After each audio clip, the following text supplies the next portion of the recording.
പലരും ഇന്ന് ഡിപ്രഷൻ എന്നുള്ള ഒരു ക്ലിനിക്കൽ ടേമിനെ വളരെ കോമൺ ആയിട്ട് യൂസ് ചെയ്യുന്നുണ്ട്. ശരിക്കും ഡിപ്രഷനും സാഡ്നെസ്സും രണ്ടാണ്, ഡിഫറെൻ്റ് ആയിട്ടുള്ള കാര്യങ്ങളാണ്. പലരും ഒരു സാഡ്നെസ്സിനെ ഡിപ്രഷനായിട്ട് കാണാറുമുണ്ട്. പല ആളുകളും നമ്മുടെ അടുത്ത് കൗൺസിലിങ്ങിൽ വരുന്ന സമയത്ത് ഞാൻ കുറേ നാളുകളായിട്ട് ഡിപ്രഷനിലായിരുന്നു എന്ന് പറയാറുണ്ട്. പക്ഷെ അവർക്ക് നോർമലി കുറേ കാര്യങ്ങൾ ചെയ്യാനും പറ്റുന്നുണ്ട്.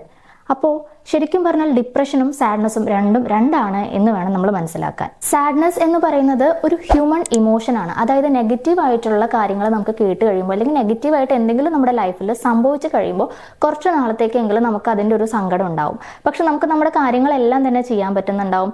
ഒന്ന് റെസ്റ്റ് എടുത്ത് അല്ലെങ്കിൽ നമ്മൾ കുറച്ചൊന്ന് മറ്റു കാര്യങ്ങളിൽ എൻഗേജ്ഡ് ആയി എന്നുണ്ടെങ്കിൽ ആ ഒരു സാഡ്നെസ് കുറച്ച് കാലം കഴിയുമ്പോൾ അല്ലെങ്കിൽ കുറച്ച് ദിവസങ്ങൾ കഴിയുമ്പോൾ അത് ഓവർകം ചെയ്യാൻ വേണ്ടിയിട്ട് നമുക്ക് സാധിക്കും. പക്ഷെ ഡിപ്രഷൻ എന്ന് പറയുന്നത് മെന്റൽ ഹെൽത്ത് ഡിസോർഡർ ആണ്. It's not just an emotion. ഡിപ്രഷന്റെ സിംറ്റംസ് എന്ന് പറയുന്നത് 2 ആഴ്ചയോ അല്ലെങ്കിൽ അതിൽ കൂടുതലോ അത് നീണ്ടു നിൽക്കും.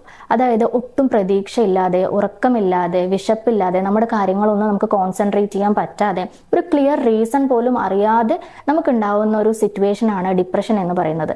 എന്നാൽ സാഡ്നെസ് എന്ന് പറഞ്ഞാൽ അങ്ങനെയല്ല, നമുക്കതിലൊരു ക്ലിയർ റീസൺ ഉണ്ടാവും. സാഡ്നെസ് എന്ന് പറയുന്നത് വളരെ കുറച്ച് ദിവസം മാത്രമേ അത് നിലനിൽക്കുകയുള്ളൂ. അത് കഴിഞ്ഞാൽ അത് നമുക്ക് നമ്മുടെ ജീവിതത്തിൽ നമ്മൾ ഓരോ ആക്ടിവിറ്റീസ് കാര്യങ്ങളൊക്കെ ചെയ്ത് കഴിഞ്ഞ് നമുക്കത് ഓവർകം ചെയ്യാൻ വേണ്ടിയിട്ട് സാധിക്കും. പക്ഷെ ഡിപ്രഷൻ അങ്ങനെയല്ല. നമ്മുടെ ഡെയിലി ലൈഫിനെ തന്നെ നെഗറ്റീവായിട്ട് ബാധിക്കുന്ന ഒരു കണ്ടീഷനാണ് ഡിപ്രഷൻ എന്ന് പറയുന്നത്. അപ്പോൾ നിങ്ങൾക്ക് തോന്നുകയാണ് നിങ്ങൾക്കൊരു ഡിപ്രഷൻ ഉണ്ട് എന്ന് തോന്നുകയാണെങ്കിൽ നിങ്ങൾ സ്വയം ഡയഗ്നോസ് ചെയ്യാതെ ഒരു സൈക്കോളജിസ്റ്റിനെ കാണാൻ വേണ്ടിയിട്ട് ശ്രമിക്കുക.